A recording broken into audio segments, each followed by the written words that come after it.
सबैलाई प्रभु यीशु ख्रीष्टको नाउँमा जय मसीह छ है। जय मसीह, जय मसीह। धन्यवाद पास्टर पावललाई अनि परमेश्वरलाई पनि धन्यवाद।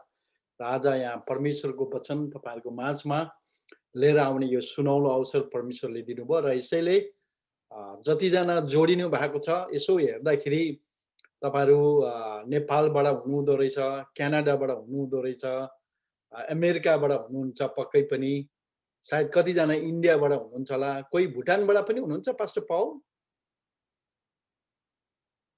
भुटानबाट हामीसँग आज छैन होला पास्टरज्यू। अच्छा, तपाईहरु सबैजनालाई है मेरो तर्फबाट जय मसीह। सायद तपाईहरु कतिजनाले मलाई चिन्नुहुन्छ होला, मैले त यहाँ भिडमा मैले चिन्नु सकिनँ कसैलाई पनि। यसो हेर्दाखेरि सायद तपाईहरुले चिन्नुहुन्छ होला। म मेरो जन्मस्थान चिराङ भुटान, त्यहाँदेखि म भुटानमा धेरै सालसम्म बसेँ। म 2004 मा मात्रै म अमेरिकामा आएको हो, भुटानबाटै आएको म। अनि मेरो श्रीमती र 4 भाइ छोराहरू छ, 2जना नाति र एउटा नातिनी पनि छ। अनि म अहिले हालमा चाहिँ म इमानुएल इन्टरनेसनल चर्च जो नेपाली मण्डली हो, यो एटलान्टा जर्जियाको एउटा सानो सहर लोरेन्सभिल भन्ने ठाउँमा चाहिँ म बसोबासो गरेको छु।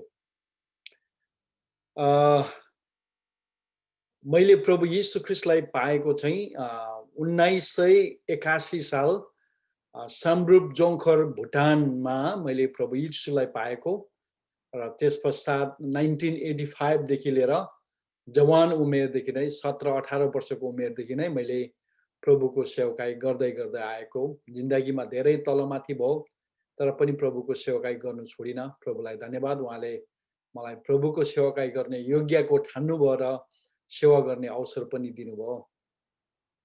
र अब हामी परमेश्वरको वचनमा जाँदा जाँदै परमेश्वरको वचनमा जाँदाखेरि म तपाईहरुलाई के भन्न चाहन्छु भने चाहिँ बाइबलको एउटा खण्डमा यसो लेखेको छ। म स्क्रिन शेयरिङ गर्छु होला तपाईहरुको माझमा अलिकति।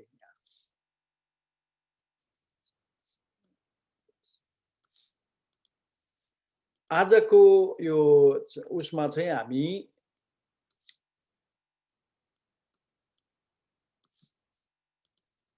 यो यस विषय लिएर हामी दोबर आदरको योग्य, जसलाई नेपालीमा के अरे नेपालीमा इंग्लिशमा डबल अनर भनेर भनिन्छ। यो एउटा किताब हो जो अहिले नेपालमा प्रकाशित भएर त्यसै बसिराखेको छ यो पेन्डेमिकको कारणले गर्दाखेरि। अनि यहाँ तल बाइबलको एउटा पद छ, पहिलो तिमोथी 5 अध्यायको 17 पदमा मण्डलीको असल रेखदेख गर्ने एल्डरहरू दोबर आधारका योग्य हुन्छन् भनेर लेखिएको छ।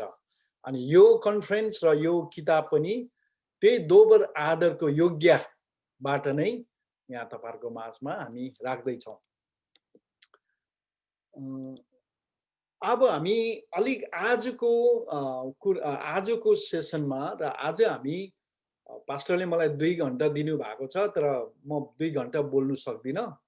म त्यति लामो बोल्दिनँ तर पनि म आज 5 वटा कुराहरू तपाईहरुको माझमा म कभर गर्न चाहन्छु। त्यो चाहिँ हो, 1 नम्बरमा स्थानीय मण्डली, जसलाई इंग्लिशमा लोकल चर्च भनेर भनिन्छ। 2 नम्बरमा हामी चाहिँ स्थानीय मण्डलीमा किन चाहिँ जोडिएर बस्नुपर्छ भन्ने कुरालाई हामी हेर्नेछौँ। 3 नम्बरमा स्थानीय मण्डली अथवा परमेश्वरको घर जो चाहिँ स्थानीय मण्डली हो, त्यो मण्डलीमा हामी कसरी चल्नुपर्छ आजको सेसनमा। अनि 4 नम्बरमा चाहिँ परमेश्वरले स्थानीय मण्डलीलाई देखरेख गर्नुको निम्ति मण्डलीको अधिकारीहरू, जसलाई हामी पास्टर, एल्डर, बिशप तपाई जे भन्नुहुन्छ, उनीहरूलाई नियुक्त गरिएको छ।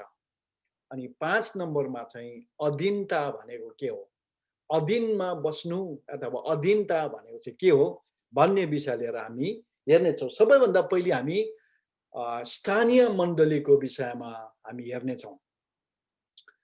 हाम्रो दिमागमा चाहिँ मण्डली भनेर भन्ने बित्तिकै हाम्रो नेपालीमा चाहिँ अलिक सजिलो छ, मण्डली भनेर भनिन्छ।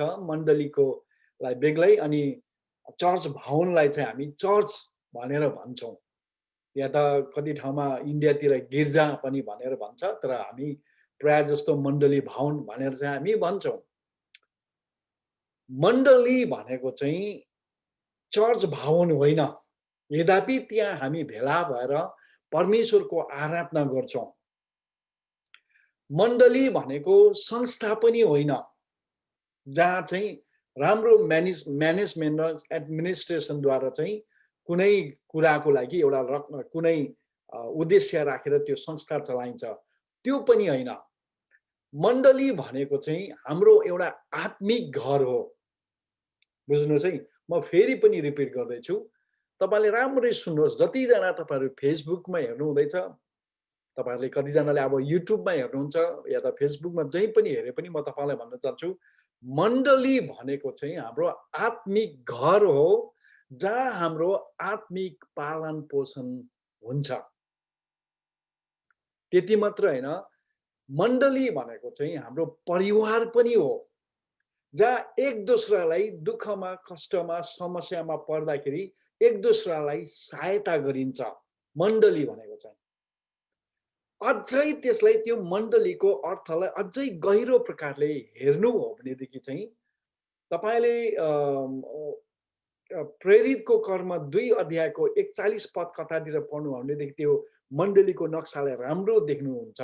तर त्यो कुरामा आज हामी जाँदैनौँ, हामी अरू नै कुरा हेर्नु परेको कारणले गर्दा। तर मण्डली चाहिँ एउटा नयाँ जन्म पाएका र बत्तिसमा लिएका मानिसहरू एक ठाउँमा भेला भएर, अथवा माफ गर्नुहोस् अलिकति, स्थानीय मण्डली भनेको के हो त? What is a local church?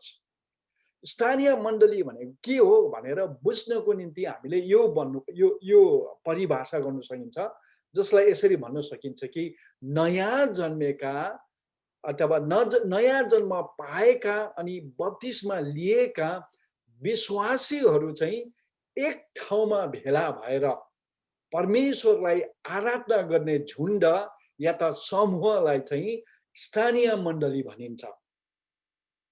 अनि त्यो स्थानीय मण्डली भित्र के चाहिँ हुन्छ भन्दाखेरि चाहिँ सबैजनाले परमेश्वरको उद्देश्य अथवा उनीहरूको जीवनमा परमेश्वरको उद्देश्यलाई पुरा गर्नको निम्ति एक दोस्रालाई सहायता गर्छ। उदाहरणको लागि आज हामी मण्डलीमा भेला भएर म परमेश्वरको उहाँको योजना चाहिँ तपाईको जीवनमा पुरा गर्नको निम्ति चाहिँ म तपाईलाई सहयोग गर्दैछु वचन बोलेर। अघि भाइले गीत गाएर स्तुति प्रशंसा गरेर तपाईलाई परमेश्वरको नजिक लानलाई, परमेश्वरको उद्देश्य तपाईको जीवनमा पुरा गर्नको निम्ति चाहिँ उहाँले सहयोग गर्नुभयो। स्थानीय मण्डली भनेको चाहिँ त्यो हो। बुझ्नुहोस् है, फेरि स्थानीय मण्डली भनेको हाम्रो एउटा आत्मिक घर हो, एउटा आत्मिक परिवार हो, जहाँ चाहिँ हामी परमेश्वरको उद्देश्यलाई हाम्रो जीवनको निम्ति राखिदिनु भएको परमेश्वरको उद्देश्यलाई पुरा गर्ने काम गरिन्छ। अब छोटकारीमा 2 नम्बरमा तपाईहरुलाई म के भन्न चाहन्छु भने चाहिँ हामी किन चाहिँ स्थानीय मण्डलीसँग जोडिएर बस्नु पर्ने हो त? स्थानीय मण्डलीमा किन हामी जोडिएर बस्नुपर्ने, किन आबद्ध भएर बस्नुपर्ने? यसको 3 कारणहरू छ। ती मध्येमा 1 नम्बरमा चाहिँ हामी स्थानीय मण्डलीमा चाहिँ किन जोडिनु पर्छ भनेदेखि चाहिँ परमेश्वरको ईश्वरीय उद्देश्य चाहिँ हाम्रो जीवनमा पुरा गर्नको निम्ति। You should be connected to the local church to fulfill God's purpose in your life. तपाईको जीवनमा परमेश्वरले जुन उद्देश्य राखेर तपाईलाई ल्याउनु भएको छ त्यो उद्देश्यलाई पुरा गर्नको निम्ति चाहिँ परमेश्वरले तपाईलाई स्थानीय मण्डली दिएको छ र हामी त्यो स्थानीय मण्डलीमा चाहिँ जोडिएर बस्नुपर्छ। अर्को चाहिँ 2 नम्बरमा चाहिँ परमेश्वरले तपाईलाई प्रशस्तै मात्रामा आशिष दिन चाहनुहुन्छ। अब यो आशिष भन्ने बित्तिकै के आउँछ भन्दाखेरि चाहिँ परमेश्वरको आशिष भनेको चाहिँ के होला?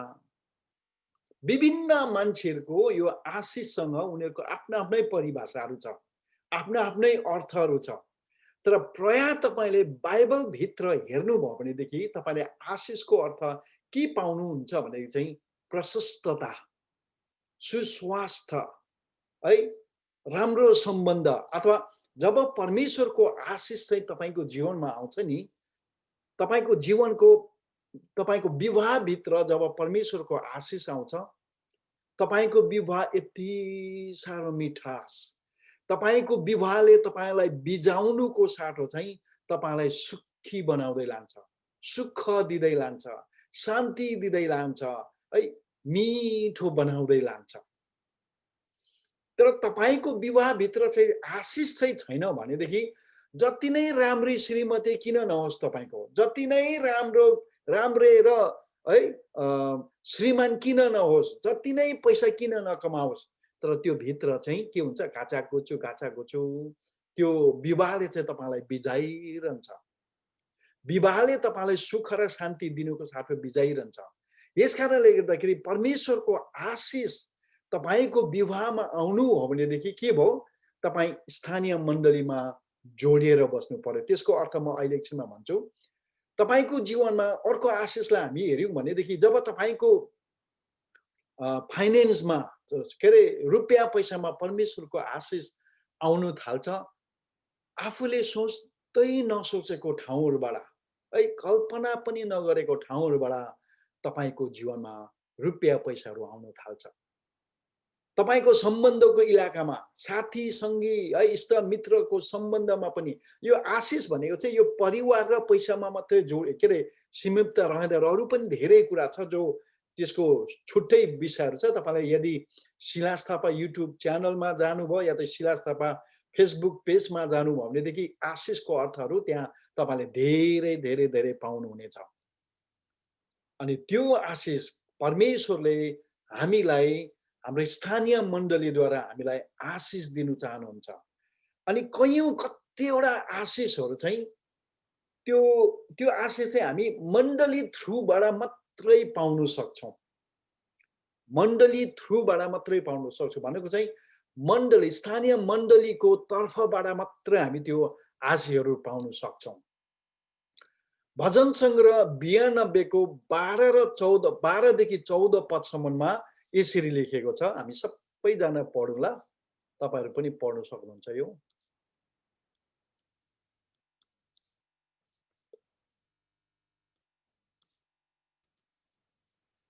हामी सबैजना, तपाईले मैले नसुने पनि हामी पढ्न सक्छौं। धर्मी चाहिँ खजुरको बोट झैं लहलह हुन्छ, तिनीहरू लेबननको देवदारू जस्तै बढ्छन्, तिनीहरू परम प्रभुको भवनमा रोपिएका हुन्छन्। हाम्रा परमेश्वरको है हाम्रा परमेश्वरका चोकहरुमा तिनीहरू मौलाउँछन्, बुढेसकालमा पनि तिनीहरू फलदायी हुन्छन् र तिनीहरू ताजा र हरिया रहन्छन्। सुन्नुस् है, धर्मी मानिसहरू चाहिँ एउटा खजुरको बोट जस्तै लहलह भएर जान्छ अरे। अब यो खजुरको बोट चाहिँ विशेष गरिन मिडल इस्ट जहाँ चाहिँ मरुभूमि हुन्छ त्यहाँको सन्दर्भमा लेख्दैछ। अनि त्यो चाहिँ त्यसलाई पानी पनि चाहिँदैन, पानी नपरे पनि खडेरीको समयमा पनि त्यो चाहिँ लहलह बढेर जान्छ अरे। अनि तिनीहरू चाहिँ देवदारूको के अरे लेबनानको देवदारू जस्तै बढ्छन् अरे।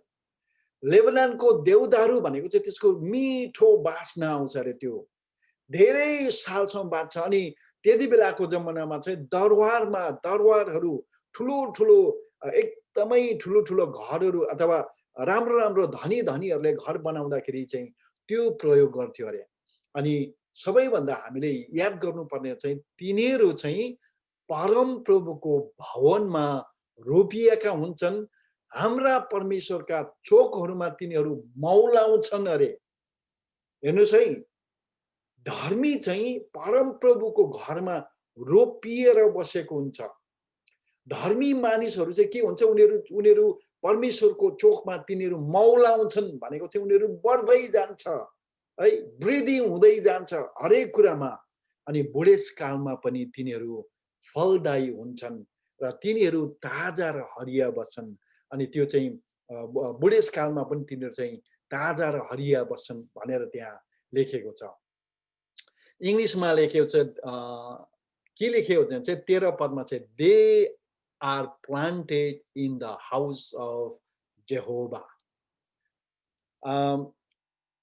तपाईले हामी केही भिडियो लाउँछौँ, यसको विषयमा म बेसी भनिराख्दिनँ। तपाईँ यो परमेश्वरको घर चाहिँ के हो भनेर तपाईँ बुझ्नु चाहनुहुन्छ भने पास्टर डानियल छितेलले साह्रो राम्रो पाराले यो परमेश्वरको घरको विषयमा टिचिङ दिनुभएको छ। तपाईँले सिलास थापा युट्युब च्यानलमा जानुभयो भने उहाँको टिचिङलाई तपाईँले पाउनुहुन्छ। यहाँ एकपल्ट प्रभु यीशु ख्रीष्टले पनि भन्नुभयो कि साँचो दागको बोट चाहिँ म हुँ। अनि उहाँले यो पनि भन्नुभयो ममा रहो र तिमीहरू ममा के अरे तिमीहरूमा म रहन्छु र म तिमीहरूमा रहन्छु, जसरी यहाँ लेखेको छ। अनि यदि यहाँ एक ठाउँमा यसरी पनि यीशुले भन्नुभयो कि यदि कोही ममा रह्यो भने र त्यसमा र म त्यसमा रहे भने त्यसले धेरै फल फलाउँछ। यदि तपाईको जीवनमा तपाईँ फल फलेको देख्नु चाहनुहुन्छ, तपाईको जीवन मौलाएको तपाईँ चाहनुहुन्छ, तपाईँ आशिषित भएर गएको तपाईँ चाहनुहुन्छ भनेदेखि तपाईँ स्थानीय मण्डलीमा रोपिएर बस्नु पर्यो है। तपाईँ चाहिँ मण्डलीमा रहनु पर्यो। तर तपाईँ भन्नुहुन्छ होला अनि यो कतिजना धनी मान्छेहरू त चर्चसँग आबद्ध छैन, उनीहरू चर्चमा पनि जाँदैन कतिजना, तर पनि धनी हुँदै जान्छ त भनेर तपाईँ भन्नुहुन्छ होला।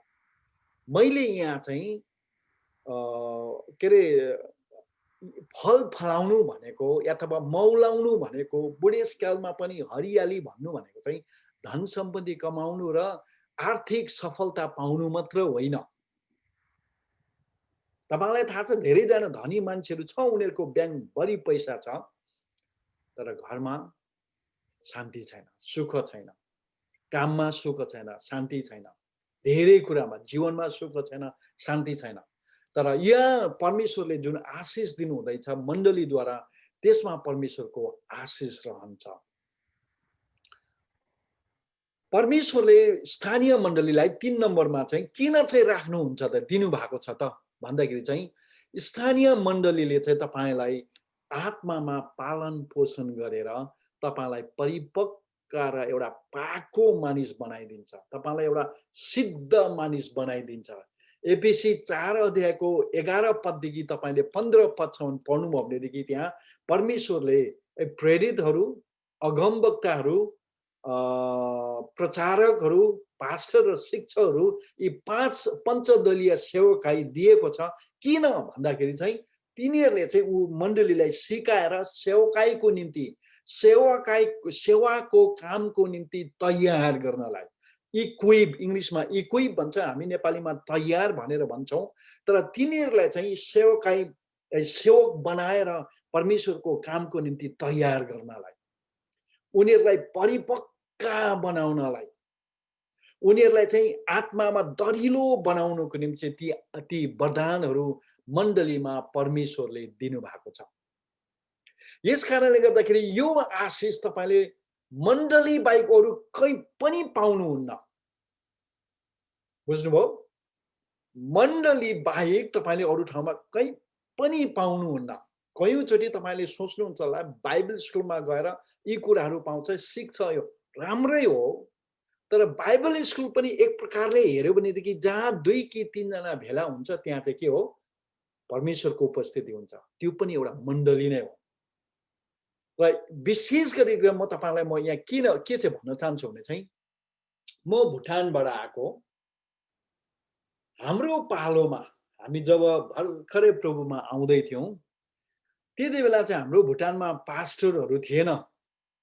प्राय मतलब 1-2 जना मात्रै पास्टरहरू थियो होला, तर प्राय जस्तो ले पर्सन भन्छ हामी इङ्ग्लिसमा, जो चाहिँ पूर्णकालीन सेवकाईमा ननिस्केका, आफ्नो आफ्नै काम काज भएको मान्छेहरूले चाहिँ सेवकाई चलाउँथ्यो।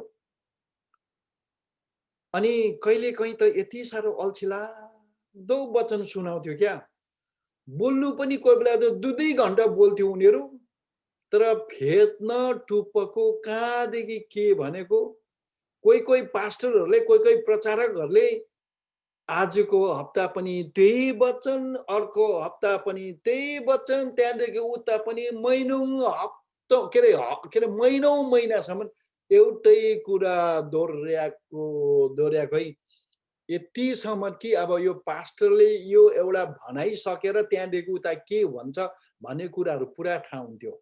अनि मलाई है म परमेश्वरको वचन साह्रो ध्यानसित सुन्ने, जस्तै नराम्रो वचन प्रचार गरे पनि ध्यानसित सुन्थ्यो म। तर कहिलेकाहीँ चाहिँ मलाई पनि अल्छी लाग्थ्यो ती पास्टरहरूले प्रचार गरेको सुन्दाखेरि। तपाईँलाई थाहा छ, आज सिलास थापा उभिएर प्रचार गर्छु म भिडहरूको माझमा, युट्युबमा के अरे जुममा आज तपाईँहरूको माझमा प्रचार गरिराखेको छु। किन चाहिँ सिलास थापा त्यस्तो भयो होला भन्दाखेरि चाहिँ जब त्यो अल्छीलाग्दो वचन भए पनि मैले सुन्दै थिएँ नि, त्यो वचनले चाहिँ मलाई के गरिराख्यो, थामिराख्यो। तपाईँलाई कतिजनालाई थाहा छ, तपाईँहरू धेरैजना नेपालको हुनुहुन्छ, कति ठाउँमा बिजुली नभएको बेलामा है, अहिले त सायद सबैतिर बिजुली बत्ती पुगिसक्यो होला, तर उहिले हाम्रो पालोमा चाहिँ राति सुत्दाखेरि राति चाहिँ त्यो धिब्री बाल्थ्यो। धिब्री भन्ने थाहा छ तपाईँहरूले कतिजनालाई है? धिब्री किरासिन तेल लगाएर, अनि त्यो किरासिन तेल चाहिँ जब त्यो धिब्रीमा सक्दै जान्छ, त्यो बत्तीको राप के राप होइन के भन्छ त्यो उज्यालो पनि कम्ती कम्ती कम्ती कम्ती कम्ती हुँदै जान्छ। अनि कम्ती गर्दै लास्टमा त झ्याप्पै के अरे झ्याप्पै मर्छ, फेरि यसो हुन्छ, फेरि बल्छ, फेरि झ्याप्पै जान्छ, लास्टमा झ्याप्पै मर्छ। तर त्यो तेलमा चाहिँ हाम्रो आमाहरूले त्यो रमको बोतलमा चाहिँ त्यो केरासिन तेल लाएर राखेको हुन्थ्यो। अनि सामसाम सुमसुम गर्दै के गर्दै यसो बत्तीमा त्यो केरासिन तेल लाएर सलाई छ्याप्पै पारेर यसो बाल्दाखेरि उज्यालो हुन्थ्यो। हाम्रो आत्मिक जीवन चाहिँ त्यो धिप परिराखेको बेलामा चाहिँ त्यो अल्छीलाग्दो वचनले चाहिँ के गर्दै थियो भने चाहिँ हामी भित्र तेल लाउँदै थियो। अनि त्यो तेलको कारणले गर्दाखेरि आज पनि हामी परमेश्वरको सेवकाई गरिराखेका छौँ। र तपाईँको स्थानीय मण्डलीको एउटा ठुलो जिम्मेवार चाहिँ तपाईँको त्यो आत्मिक दियोलाई बालिराख्ने हो। तपाईँले हप्ताभरि सोमबारदेखि लिएर नेपालमा त शुक्रबारको दिन बेलुकासम्म तपाईँ संसारमा जानुहुन्छ, हरेक कुरा देख्नुहुन्छ, हरेक कुरा सुन्नुहुन्छ, राम्रो कुरा पनि सुन्नुहुन्छ, नराम्रो पनि सुन्नुहुन्छ, कहिलेलाई रिस उठाउँछ, कसलाई राम्रै पनि हुन्छ। तपाईँ के हुन्छ, आत्मामा सेलाउँदै गएको हुन्छ। तर जब तपाईँ आइतबारको दिन मण्डलीमा गएर वचन सुन्नुहुन्छ नि, त्यो वचनले फेरि पनि तपाईँले रिफ्युल भन्छ इङ्ग्लिसमा, तपाईँ रिचार्ज हुनुहुन्छ। अनि गएर फेरि त्यो संसारमा तपाईँ सामना गर्न सक्नुहुन्छ। तपाईँ परमेश्वरसँग तपाईँ बलिरहनु चाहनुहुन्छ भनेदेखि, परमेश्वरसँग तपाईँ जोडिनु चाहनुहुन्छ भनेदेखि चाहिँ स्थानीय मण्डलीमा नजोडिकन तपाईँ परमेश्वरसँग जोडिएर बस्न सक्नुहुन्न। अब तपाईँ भन्नुहुन्छ होला, अन्त के म एक्लै घरमा बसेर प्रार्थना गर्दा चाहिँ मलाई परमेश्वरले सुन्नुहुन्न र? सुन्नुहुन्छ। तपाईँ मण्डलीमा चर्चमा नगएरै घरमै बसेर प्रार्थना गर्नुभयो भने पनि तपाईलाई हुन्छ, त्यहाँ परमेश्वरको उपस्थिति हुन्छ, परमेश्वरले तपाईँको प्रार्थना सुन्नुहुन्छ, परमेश्वर त्यहाँ हुनुहुन्छ। तर कुरा चाहिँ के हो भनेदेखि चाहिँ जब दुईटा अगुल्टोहरूलाई एक साथमा तपाईँ राख्नुहुन्छ, झरररर बल्दै गरेको सुकेको त्यो अगुल्ठो पनि निकालेर अलिक पर लगेर सारेर राख्यो भनेदेखि बिस्तारै गर्दै त्यो अगुल्ठो निप्दै निप्दै निप्दै निप्दै जान्छ। यसैले गर्दाखेरि तपाईँ चाहिँ परमेश्वरसँग कनेक्ट भएर बस्न चाहनुहुन्छ भने, परमेश्वरसँग जोडिएर बसेको तपाईँ चाहनुहुन्छ भनेदेखि चाहिँ तपाईँ के गर्नु पर्यो, तपाईँ स्थानीय मण्डलीमा जोडिएर बस्नु पर्यो। तपाईले परमेश्वरलाई कतिको प्रेम गर्नुहुन्छ भन्ने कुरा चाहिँ तपाईँ मान्छेहरूको छेउमा कतिको रुई रुई प्रार्थना गर्नुहुन्छ, गाउने बेलामा कतिको ताली बजाउँदै नाच्नुहुन्छ भनी होइन। तपाईँको परमेश्वरसँगको प्रेम, परमेश्वर प्रतिको प्रेमलाई त्यसले नाप्दैन। तर तपाईँको परमेश्वर प्रतिको प्रेमलाई नाप्ने एउटा मापदण्ड के छ भनेदेखि चाहिँ तपाईँ स्थानीय मण्डलीमा कतिको चाहिँ समर्पित हुनुहुन्छ, कमिटेड हुनुहुन्छ, कतिको यो हुनुहुन्छ। विचार गर्नुहोस्, धेरैजनाले भन्छ म चर्चमा नगए पनि हुन्छ, म घरमै बसेर पनि गर्छु नि म भनेर। अनि धेरैले चर्चलाई चाहिँ मन पराउँदैन, तर यीशुलाई चाहिँ माया गर्छु भनेर पनि भन्छ। मैले धेरैजनाको मुखबाट सुनेको, म क्रिस्चियनहरूलाई चाहिँ मन पराउँदिन, तर यीशुलाई चाहिँ म प्रेम गर्छु, मन पराउँछु भनेर। तपाईले यो भन्नु सक्नुहुन्छ सिलासको टाउकोलाई मात्रै माया गर्छु, सिलासको शरीरलाई चाहिँ माया गर्दिन भनेर तपाईले भन्नु सक्नुहुन्न। के कसो हो भन्नुहोस् त? तपाईले आफ्नो श्रीमानलाई श्रीमानको यति टाउकोलाई मात्रै माया गर्छु, त्यहाँदेखि उँधोकोलाई चाहिँ माया गर्दिन भनेर भन्नु सक्नुहुन्छ? सक्दैन नि। त्यसरी नै तपाईले मण्डलीलाई प्रेम नगरिकन, माया नगरिकन, मण्डलीकामा आबद्ध नभइकन तपाईले परमेश्वरलाई प्रेम गर्नु सक्नुहुन्न। म एउटा कहानी भन्छु ल। एकपल्ट एउटा यो पत्रिकामा चाहिँ एउटा एडिटरले अथवा त्यहाँको सम्पादकले यसरी लेखेको छ, मान्छेहरू मण्डलीमा जान्छ, सेवामा जान्छ, पास्टरले पनि समय बर्बाद गरेर उसले के भनेको उसले आफैले बिर्से पठाउँछ। अनि यसो गर्दाखेरि चाहिँ मण्डलीको मान्छेले पनि त्यो सेवामा गएर समय बर्बाद गर्ने, पास्टरले पनि उसको भाषण दिएर समय बर्बाद। मण्डलीमा जानु चाहिँ के अरे सेवामा जानु अथवा आइतबारको दिन चर्चमा जानु चाहिँ समयको बर्बाद हो भनेर एउटा पत्रिकाको सम्पादकले लेखेको छ अरे। अहिलेको पाराले भन्नु भने एकजनाले फेसबुकमा भनेछ अरे त्यसरी।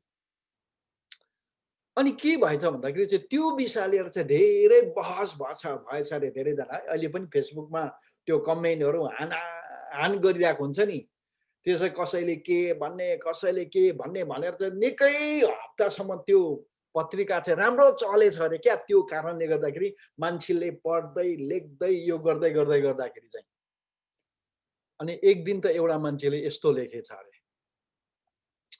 मैले बिहा गरेको 30 वर्ष भयो, अनि मेरो श्रीमतीले लगभग 30,000 भन्दा अथवा अब 30,000 भन्दा बेसी के अरे 30,000 छाक भन्दा बेसी खानाहरू पकाइसक्यो। तर त्यो 30,000 छाक खाना पकाएकोमा मलाई एउटा पनि थाहा छैन कि कुन दिन के खायो, कुन दिन के पकायो, त्यो के पनि थाहा छैन। तर मलाई यति कुरा मात्रै थाहा छ कि मेरो श्रीमतीले पकाएको खाना खाएकोले गर्दाखेरि यो 30 वर्षको जीवन मैले पाएको छु। यदि त्यो खाना मैले नखाएको भएदेखि म बाँच्ने थिइनँ भनेर भनेछ अरे। त्यसरी नै चर्चमा जाँदाखेरि पास्टरले अस्तिको हप्ता के प्रचार गर्यो, त्योभन्दा अगाडिको हप्ता के प्रचार गर्यो, महिना दिन अगाडि के प्रचार गर्यो, तपाईलाई सोध्यो भने थाहा हुँदैन, मलाई सोध्यो भने थाहा हुँदैन। प्रचार गर्नेलाई त एकैचोटि थाहा हुँदैन के प्रचार गर्यो, सुन्ने त कुरै नगरौँ न। तर एउटा कुरा याद गर्नुहोस्, त्यही वचनले है, त्यो वचन सुनेर जसरी त्यो मान्छेले त्यो थाहा नभएको खाना खाएर ऊ त्यति बेलासम्म ऊ बाँचिरहेको थियो, त्यसरी नै आज तपाईँ र मैले चाहिँ ती वचनहरू सुनेर चाहिँ हप्तै पछि सुनेर या त सेवकाईमा दिन प्रतिदिन सुनेर चाहिँ हाम्रो आत्मा अहिलेसम्म जीवित भइराखेको छ। अब हामी अझै अगाडि बढ्दै जानेछौँ। अब यो परमेश्वरको घरमा चाहिँ कसरी चल्ने हो त है? परमेश्वरको घरमा कसरी चल्ने त भन्ने कुरा अलिकति हामी हेर्नेछौँ। यहाँ म स्क्रिन शेयर गर्दैछु, म तपाईहरुको माझमा एउटा पद देखाउँदैछु। यहाँ functioning in the house of God भनेको चाहिँ परमेश्वरको घरमा कसरी चल्ने। पहिलो तिमोथी 3 अध्यायको 14 र 15 पदमा यसरी लेखेको छ, तिमी कहाँ चाँडै आउने आशा राखेको छु, तर म यो तिमीलाई लेख्दछु ताकि कतै म ढिलाए भने पनि परमेश्वरको घराना, याद गर्नुहोस् है, के अरे परमेश्वरको घराना, इंग्लिशमा लेख्यो त in the house of God, जो जीवित परमेश्वरको मण्डली हो। अब यो परमेश्वरको घराना या त परमेश्वरको घर चाहिँ के रहेछ? जीवित परमेश्वरको मण्डली हो र सत्यको खाँबो र आड हो। सुन्नुहोस् है, तर यहाँ मेरो विशेष लक्ष्य चाहिँ के छ भने चाहिँ यो अब आउँदै गरेको यो रातोमा लेखेको छ नि, त्यहाँ कसरी चल्नु पर्छ सो तिमीले जानिराख। अथवा मण्डली भित्र चाहिँ तिमीहरू कसरी चल्नु पर्छ त्यो जानिराख। इङ्ग्लिसमा अलिकति बेग्लै लेखेको छ। इङ्ग्लिस ट्रान्सलेसनमा विभिन्न प्रकारको ट्रान्सलेसनमा विभिन्न यो दिएको छ। मेसेज बाइबलमा लेखेको छ यसरी, you will know how things ought to go in God's household. परमेश्वरको घरभित्र चाहिँ के हुनुपर्ने हो तिमीहरूलाई तिमी जान्दछौ है, तिमी जानिराख भनेको छ। त्यो चाहिँ एम्प्लिफाइड भर्जन बाइबलमा लेखेको छ। एनआइबी भनेको चाहिँ न्यू इन्टरनेसनल भर्जन बाइबलमा लेखेको छ, in case I am delayed, यदि म ढिलाएँ भने, so that you will know how people ought to conduct themselves in the house of God. र मानिसहरू चाहिँ परमेश्वरको घरमा चाहिँ कसरी चल्नु पर्ने हो त्यो तिमीहरूले जानिराख भनेर पावलले तिमोथीलाई पत्रिका लेख्दाखेरि भन्दैछ। अझै अर्को यहाँ सायद यो मेसेज बाइबलमा होला, यो you will know how people ought to conduct themselves in God's household. परमेश्वरको घरभित्र चाहिँ कसरी चल्नुपर्छ भनेर तिमीहरूले जानिराख भनेर यहाँ भन्दैछ। परमेश्वर चाहिँ गोलमालको परमेश्वर हुनुहुन्न है। यहाँ पहिलो कोरिन्थी 14 अध्यायको 23 पदमा लेखेको छ, परमेश्वर चाहिँ गोलमालको परमेश्वर हुनुहुन्न है।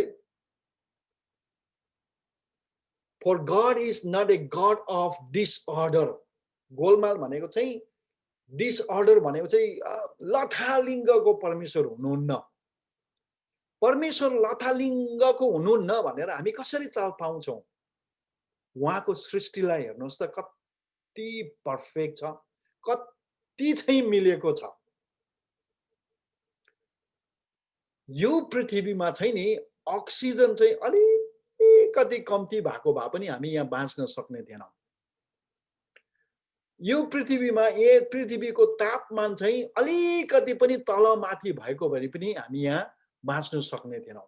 यो पृथ्वीको विषयमा हामीले भन्नु थाल्योदेखि यति अचम्मको छ। परमेश्वर चाहिँ सबै कुरा अर्डरको परमेश्वर। नेपालीमा भन्नु भनेदेखि चाहिँ उहाँ चाहिँ गोलमालको होइन, तर सबै सुनियोजित प्रकारले र सुव्यवस्थित प्रकारले गर्ने परमेश्वर हुनुहुन्छ। 40 पदमा, पहिलो कोरिन्थी 14 अध्यायको 40 पदमा लेखेको छ, तर सबै काम चाहिँ शिष्टतापूर्वक र सुव्यवस्थित ढङ्गले हुनुपर्छ। पावलले चाहिँ यो कहाँ कति बेला लेख्दै गरेको छ भनेदेखि चाहिँ मण्डलीमा आत्मिक दान र वरदानलाई चाहिँ कसरी प्रयोग गर्ने हो भनेर कोरिन्थीको मण्डलीलाई शिक्षा दिँदै गर्दाखेरि चाहिँ 14 अध्याय पुरै अध्यायमा उनले मण्डली यसरी यसरी यसरी यसरी यसरी चल्नुपर्छ भनेर लेखेको छ। अनि उनले एउटा कुरा के लेखेको छ भने चाहिँ यो दान वरदान प्रयोग गर्नेमा मात्र होइन, अथवा यसरी म भन्न चाहन्छु, पावलले 14 को 40 पदमा चाहिँ लेखेको छ कि तर सबै काम शिष्टतापूर्वक र सुनियोजित अथवा सुव्यवस्थित ढङ्गले हुनुपर्छ भन्दै गर्दाखेरि चाहिँ त्यो चाहिँ आत्मिक दान र वरदानहरू चाहिँ सबै सुव्यवस्थित र शिष्टतापूर्वक हुनुपर्छ मात्र होइन, तर मण्डलीको अरू कामहरूमा पनि शिष्टतापूर्वक र सुव्यवस्थित प्रकारले हुनुपर्छ भन्ने कुरालाई त्यहाँ देखाउँछ। हाम्रो घरमा त एउटा न एउटा शिष्टाचार हुनु पर्यो है। घरमा जसले जे पायो जे त्यही गर्नु थाल्यो भने के हुन्छ? त्यहाँ गण्डागोल हुन्छ, भाँड भैलो हुन्छ। 10 अथवा 5 जनाको परिवारमा है के खाने नानी? एउटाले म आज रोटी पकाएर खान्छु भने अरे, अर्कोले चटपटै खान्छु भने अरे, अर्कोले मोमो खान्छु म त भन्यो अरे, अर्कोले के भन्यो? म आलु उसिनेर खान्छु। अब आमाले कतिजनालाई पकाइदिने? अनि आमाले रुल राख्नु पर्यो, मैले जे पकाउँछु तिमीहरूले त्यो खानुपर्छ। आमाले एउटा घर चलाउनुको निम्ति, हाम्रो एउटा 5 जनाको परिवार चलाउनुको निम्ति हाम्रोमा के अरे त्यहाँ चाहिँ सुव्यवस्थित हुनु पर्यो, वेल म्यानेज हुनु पर्यो, इन अर्डर हुनु पर्यो। त्यहाँ चाहिँ डिसअर्डर अथवा गोलमाल हुनु भएन भनेपछि तपाईँलाई के लाग्छ? हाम्रो मण्डली जो परमेश्वरको घर हो, जुन ठाउँमा हाम्रो आत्मिक पालन पोषण हुन्छ, जुन ठाउँमा हामीलाई के गर्छ त्यहाँ चाहिँ सिद्ध बनाउँछ, जुन ठाउँमा चाहिँ हामीलाई आत्मामा हुर्काउँछ, बढाउँछ, जो चाहिँ परमेश्वरको अथवा प्रभु यीशु ख्रीष्टको आफ्नै रगतले किनेको मण्डलीमा चाहिँ गोलमाल भएको तपाईँ चाहनुहुन्छ? चाहनुहुन्न नि, होइन? सबै कुरा चाहिँ सुव्यवस्थित प्रकारले गरेको तपाईँ चाहनुहुन्छ। यसैले गर्दाखेरि मण्डली चल्नुको निम्ति, टु फङ्सन द चर्च, अथवा मण्डली सुचारू प्रकारले चल्दै जानुको निम्ति चाहिँ परमेश्वरले मण्डली भित्र केही सुव्यवस्थित केही नियमहरू राखिदिनु भएको छ। बुझ्नुभयो? राखिदिनु, त्यो नियमहरू राखिदिनु भएको छ, अनि त्यो अनुसारले गयौँ भनेदेखि एकदमै राम्रो हुन्छ। अब मण्डलीमा तपाईहरुलाई कतिजनालाई थाहा छ कि परमेश्वरले विभिन्न मानिसहरूलाई विभिन्न ट्यालेन्ट दिएर, खुबीहरू दिएर, विभिन्न बोलावटहरू दिएर, विभिन्न अभिषेकहरू दिएर राख्नु भएको छ। तपाईहरुले मलाई चिन्नुहुन्न होला कतिजनाले, मेरो विषयमा म भन्न चाहन्छु तपाईलाई। तपाईले मेरो वचनलाई सुनेर छक्क पर्नु हुँदैछ होला, मिठो वचन बाँड्यो भनेर। कतिजनालाई अल्छी लाग्दै होला, तर कतिजनालाई त राम्रै लागेको छ र त तपाईँ यहाँ झन्डै 100 भन्दा बेसी मान्छेहरूले वचन सुनिराख्नु भएको छ, यहाँ फेसबुकमा पनि सुनिराख्नु भएको छ है, मिठै लागेर त हो नि त। तर यही सिलास थापालाई चाहिँ फेरि लो योपालि चाहिँ तपाईले वर्शिप लिड गर्नुहोस् है भनेर चाहिँ कसैले मलाई गिटार हातमा थमाइदियो भनेदेखि 5 मिनेट मैले गीत गाउँदा नगाउँदाखेरि चाहिँ 50 जना चाहिँ यहाँ निस्किसकेको हुन्छ। यसको मतलब चाहिँ मलाई गीत गाउनु आउँदैन। गीत गाउनु र नाच्नु भन्ने चाहिँ सिलास थापालाई आउँदैन। परमेश्वरले मलाई मण्डलीमा बोलाउनु भएको छ, परमेश्वरले मलाई इक्विप तयारी गर्नु भएको छ, के को लागि? वचन सिकाउनको लागि, गीत गाउनुको लागि होइन। म तपाईलाई यहाँ के चाहिँ भन्नु चाहेको भने चाहिँ हामी विभिन्न मान्छेहरूको है, विभिन्न मण्डलीको सदस्यहरूलाई चाहिँ परमेश्वरले विभिन्न खुबी दिएर, विभिन्न वरदानहरू दिएर, विभिन्न ट्यालेन्टहरू दिएर चाहिँ, विभिन्न अभिषेक दिएर चाहिँ राख्नु भएको छ। कतिजनाले सोच्नु, कतिजना है तपाईहरु मध्ये यहाँ कतिजना हुनुहुन्छ होला बिहानै गएर मण्डलीमा झाडु लाउने काम, कतिजना जुत्ताहरू मिलाएर राख्ने काम होला, कतिजनाको टोयलेट सफा गर्ने काम होला। परमेश्वरले तपाईलाई जुन ठाउँमा राखेको छ नि त्यसमा तपाईलाई आनन्द लाग्छ क्या त्यो गर्नु पाउँदाखेरि। झाडु नै चलाउनु किन नपरोस् मण्डलीमा, तर तपाईले जब त्यो गर्दै गर्दाखेरि खुसी लाग्छ, आनन्दित लाग्छ। तपाईले खाना पकाउनु, परमेश्वरले तपाईलाई खाना पकाउनु बोलाएको छ भनेदेखि जब तपाईले खाना पकाउनु थाल्नुहुन्छ नि के हुन्छ? तपाईले पकाएको खानाले अरूले मज्जाले खाइदिँदाखेरि तपाई आशिषित पुरा सम्झ परमेश्वरको इच्छा र उद्देश्य तपाईको जीवनमा पूरा भएको अनुभव तपाईले गर्नुहुन्छ। भन्नुको मतलब चाहिँ परमेश्वरले हामीलाई विभिन्न दर्शन, विभिन्न बोझ, विभिन्न के अरे बुलावट, विभिन्न अभिषेक र विभिन्न खुबी दिएर मण्डलीमा राख्नु भएको छ। त्यसरी नै हामी चल्छौँ। हाम्रो इमानुएल इन्टरनेसनल चर्चलाई हामी हेर्यौं भनेदेखि हामी के पाउँछौँ भने चाहिँ हाम्रो मण्डलीमा 3-4 जना पास्टरहरू छौँ। हामी प्राय जस्तो फंक्सन गर्ने 3 जना पास्टरहरू छौँ। मेरो चाहिँ शिक्षा दिनेमा मलाई कलिङ त्यहाँ छ। म प्राय जस्तो वचन अध्ययन गरेर वचन प्रचार गर्ने काम गर्छु म। अरु पास्टरहरू, हाम्रो पास्टर जङ्गलाल हुनुहुन्छ, उहाँले मण्डलीको दुःख सुख देख्ने, मण्डलीमा के समस्या हुँदैछ, कसलाई के हुँदैछ, को सेवामा आएको छैन, को कस्तो जीवन बिताउँदैछ त्यो कुरामा साह्रो फिक्री हुन्छ उहाँलाई अटोमेटिकली। अनि त्योतिर उहाँ जानुहुन्छ। हाम्रो अर्को एकजना पास्टर हुनुहुन्छ, उहाँलाई चाहिँ युथहरूसँग साह्रो हेलमेल, छक्कै मिलिहाल्नुहुन्छ, युथहरूसँग साह्रो मिल्नुहुन्छ। परमेश्वरले हामीलाई विभिन्न वरदान दिएर राख्नु भएको छ उहाँको सेवकाईको लागि। मैले यहाँ तपाईँहरूको माझमा के भन्नु चाहेको भने चाहिँ परमेश्वरले जब तपाईँलाई बोलाउनु भयो नि, रोमी 8:28 पदमा लेखेको छ, इङ्ग्लिसमा लेखेको छ, even to them that are called according to his purpose, उहाँको उद्देश्यमा उहाँले हामीलाई बोलाउनु भएको छ है। हाम्रो हिब्रू 12:1 पदमा लेखेको छ, हाम्रा सामुन्ने राखिदिएको दौड चाहिँ धैर्य साथ दौडौँ, let us run the race that is set before us है। हामी हाम्रो अगाडि राखिदिएको दौड चाहिँ हामी धैर्यपूर्वक दौडौँ भनेर चाहिँ त्यहाँ भनिएको छ। र परमेश्वरले हामीलाई विभिन्न उद्देश्य राखेर चाहिँ परमेश्वरले हामीलाई उहाँको राज्यमा बोलाउनु भएको छ। यसैले गर्दाखेरि कसैलाई पास्टर हुनुको निम्ति बोलाएको छ। पाउलले भनेको छ नि, के सबै प्रेरित हुन्, के सबै पास्टर हुन्, के सबै अगमवक्ता हुन्? होइन। कतिजनाले त परमेश्वरले मण्डलीमा बिजनेसम्यान हुनुको निम्ति पनि बोलाएको छ है। व्यापार गरेर पैसा कमाएर मण्डलीलाई दिएर परमेश्वरको राज्यलाई बढाउनको निम्ति विभिन्न तरिकाले परमेश्वरले हामीलाई बोलाउनु भएको छ। अब तपाईलाई परमेश्वरले कुन क्षेत्रमा बोलाएको छ तपाईले नै हेर्न सक्नुहुन्छ। तर मैले यहाँ भन्नु चाहेको चाहिँ पास्टरहरूलाई चाहिँ परमेश्वरले एउटा विशेष बुलाहट दिएर मण्डलीमा नियुक्त गर्नुभएको छ। अब चाहिँ हामी 5 नम्बरमा के हेर्छौँ भने चाहिँ परमेश्वरले नियुक्त गर्नुभएको आत्मिक अधिकार है। जब परमेश्वरले मण्डलीलाई स्थापना गर्नु हुँदै थियो, त्यो स्थानीय मण्डलीको निम्ति चाहिँ परमेश्वरले त्यो मण्डलीलाई देखरेख गर्नुको निम्ति, तपाईले प्रेरित 20 अध्यायको 28 पदमा होला सायद, त्यहाँ पढ्नुभयो भनेदेखि तपाईले पाउनुहुन्छ कि त्यहाँ परमेश्वरले एल्डरहरूलाई, गोठालोहरूलाई चाहिँ भेडाहरूलाई रेखदेख गर्नुको निम्ति, देखभाल गर्नुको निम्ति, उनीहरूलाई चराउनुको निम्ति, उनीहरूलाई डोर्याउनुको निम्ति चाहिँ पवित्र आत्माले नै नियुक्त गर्नुभएको छ।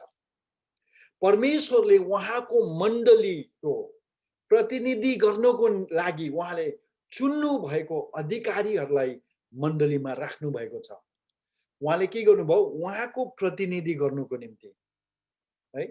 परमेश्वरले उहाँ आफ्नो प्रतिनिधि गर्नुको निम्ति चाहिँ मण्डली भित्रको, स्थानीय मण्डली भित्रबाट कसैलाई चुनेर छानेर ल्याएर चाहिँ त्यो आलाई तिमीले चाहिँ यो मण्डलीको देखभाल गर्नु है भनेर चाहिँ परमेश्वरले उनलाई नियुक्त गर्नुभएको छ।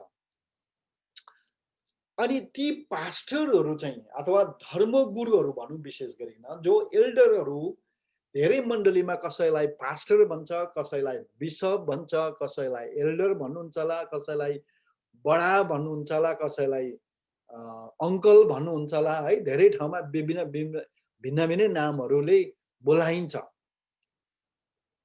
तर जो पनि होस्, म तपाईलाई भन्न चाहन्छु त्यो जुन व्यक्तिलाई चाहिँ परमेश्वरले त्यो मण्डलीको देखभाल गर्नुको निम्ति बोलाउनु भएको छ, त्यो व्यक्ति चाहिँ परमेश्वरको प्रतिनिधि हो है। रिप्रेजेन्टेटिभ भन्छ इङ्ग्लिसमा, नेपालीमा प्रतिनिधि भन्छ। प्रतिनिधि भनेको चाहिँ के हो भने चाहिँ यसको डिक्सनरीमा मैले यसको अर्थलाई हेर्दाखेरि चाहिँ इङ्ग्लिसमा यसो लेखेको छ, a person chosen or appointed to act or speak for another or others।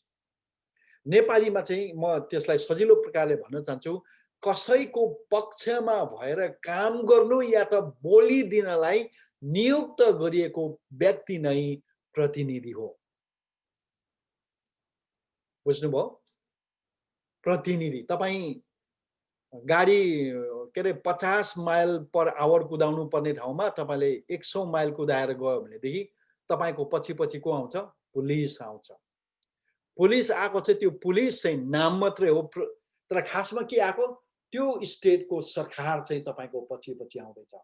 उदाहरणको लागि ओहायोमा त्यो हाइवे 71 हैन, त्यो कलम्बसदेखि माथि जाने त्यो हाइवे 71 मा तपाईले के रे 60 को स्पिडमा तपाईले 80-90 कुदायो भनेदेखि बत्ती बालेर के रे निलो बत्ती बालेर पुलिस तपाईको पछि आउँछ। वास्तवमा पुलिस चाहिँ ओहायो स्टेटको रिप्रेजेन्टेटिभ प्रतिनिधि, अनि ओहायो स्टेटको शक्ति चाहिँ आएर तपाईलाई भन्दैछ किन कुदाको यो रोक, गाडी रोक, अनि यो टिकटको पैसा तिर भनेर भनेको थियो चाहिँ। भनेकोलाई चाहिँ त्यो पुलिसले चाहिँ के गर्दैछ भनेदेखि चाहिँ ओहायो स्टेटलाई चाहिँ रिप्रेजेन्ट गर्दैछ, प्रतिनिधि गर्दैछ। प्रतिनिधि भनेको चाहिँ त्यो हो। हामी बाइबलमा हेर्छौं कि हामी एउटा स्क्रिन शेयर गर्दैछु तपाईहरुको माझमा। लुका रचित सुसमाचार 10 अध्यायको 16 पदमा यसरी लेखेको छ। यसको अलिकति ब्याकग्राउन्ड म तपाईहरुलाई दिन चाहन्छु। प्रभु यीशु ख्रीष्टले उहाँको चेलाहरूलाई चाहिँ 2 जना गरेर चाहिँ पठाउनु हुँदैछ है। स्वर्गीय राज्यको सुसमाचार सुनाउनुको निम्ति चाहिँ 2 जना गरेर पठाउँदैछ। अनि पठाउने बेलामा उहाँले धेरै कुरा भन्नुभयो। अनि ती मध्येमा चाहिँ उहाँले एउटा कुरा के भन्नुभयो भने चाहिँ 10 को 16 पदमा, लुका 10 को 16 पदमा, जसले तिमीहरूका कुरा सुन्छ। राम्ररी ध्यान दिनुस् अब यहाँ। जो मानिसहरूले तिमीहरूले भनेको कुरा सुन्छ त्यसले कसको कुरा सुन्छ अरे? सबैले भन्नुस् त मुख खोलेर कसको कुरा सुन्छ? यहाँ के लेखेको छ? मेरो कुरा सुन्छ। यीशुले भन्नुहुँदैछ तिमीहरूले के जब गएर गाउँमा गएर कसैले केही कुरा भन्यो र त्यो मान्छेले यदि सुन्यो भने चाहिँ मैले भनेको कुरा सुनेको बराबर हो भनेर भन्दैछ। जसले तिमीहरूलाई अस्वीकार गर्दछ त्यसले मलाई अस्वीकार गर्दछ, र जसले मलाई अस्वीकार गर्दछ त्यसले मलाई पठाउनु हुनेलाई अस्वीकार गर्दैछ। अब रिप्रेजेन्टेटिभ अथवा प्रतिनिधि भनेको चाहिँ यहाँ अब तपाईले राम्ररी हेर्नुस्, यो चेलाहरू चाहिँ यीशुको प्रतिनिधि भएर जाँदैछ। अनि उनीहरुले त्यो यीशुको प्रतिनिधि भएर जाँदै गर्दाखेरि चाहिँ यदि त्यो चेलाहरूले गाउँ सहर जहीँ गएर पनि वचन प्रचार गर्दाखेरि सुन्यो भने चाहिँ यीशुले भन्नुहुँदैछ तिमीहरू चाहिँ मेरो प्रतिनिधिहरू हो। यदि तिमीहरूले भनेको कुरा जे पनि सुन्छ नि मान्छेहरूले, उनीहरूले चाहिँ मैले भनेको सुनेको बराबर हो। यीशु ख्रीष्टले चाहिँ उहाँको चेलाहरूलाई चाहिँ पुरा अधिकार दिएर, कानुनी अधिकार दिएर चाहिँ उहाँको प्रतिनिधित्व गर्नुको निम्ति पठाउनु हुँदैछ। प्रतिनिधि भनेको त्यो हो। यीशुले के भन्नुहुँदैछ? तिमीहरू गएर जे बोले पनि, जसो गरे पनि तिमीहरूले चाहिँ मेरो प्रतिनिधि गर्दैछौ भनेर। अब यहाँ चाहिँ ती चेलाहरूको कुरालाई नमान्नु चाहिँ यीशुको कुरालाई नमान्नु बराबर थियो। अब हाम्रो मण्डलीमा परमेश्वरले मण्डलीलाई देखभाल गर्नुको निम्ति उहाँको प्रतिनिधि राख्नु भएको छ। त्यो चाहिँ को हो? तपाईले भन्नु सक्नुहुन्छ, म्युटमै भए पनि भन्नुहोस्, फलाना भनेर। सायद तपाईले भन्नुभयो होला, पास्टर हुनुहुन्छ। अब यस कारणले गर्दाखेरि पास्टरको मण्डलीमा परमेश्वरले नियुक्त गरेको पास्टरको कुरा नसुन्नु र यीशुको कुरा नसुन्नु बराबर हो।